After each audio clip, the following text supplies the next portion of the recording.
Ako si Arturo Lamigo, taga Nueva Ecija.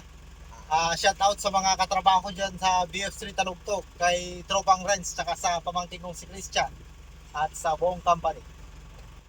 At saka yung mga gustong mag-additional ng code 3 at saka 8, PM lang si Sir Mon dito sa PDC.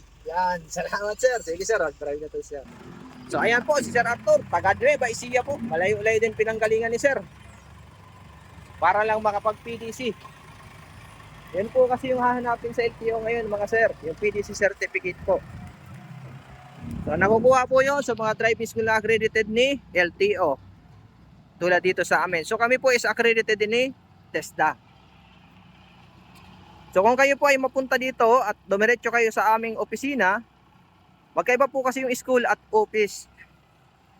Pag nakarating po kayo ng office, hanapin nyo lang po ako kay Sir Mon. Tuturo po kayo dito sa school namin. Okay, so yung dapat mag-code 3, dapat po 4 na taong professional yung license.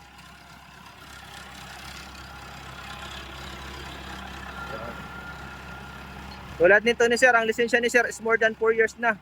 So qualified na siya. Di naman siya magbabas. Pang straight track lang daw kasi gagamitin niya. E plano din yata to si Sir mag-code 8. So after 6 months, pwede na po yun pag may code 3 ka. Kahit code C lang, pwede tayong mag-code CE.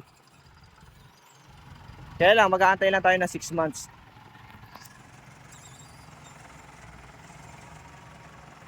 Yan, parking ang gagawin ito ni Sir.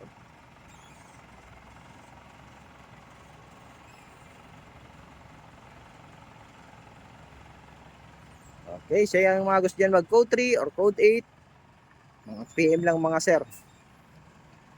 Yung non-pro po, may nagtanong sa akin, non-pro pwede bang mag-code 3? Pwede po pwede mag-code 3 mga sir. Pag non-pro, dapat pro professional. Pag professional na, mag-aantay tayo ng 4 years.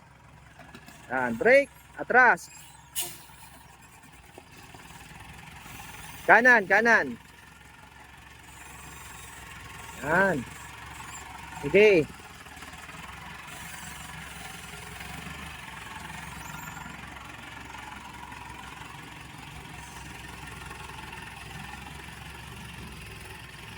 Bawi, kanan. Sige lang. Hop.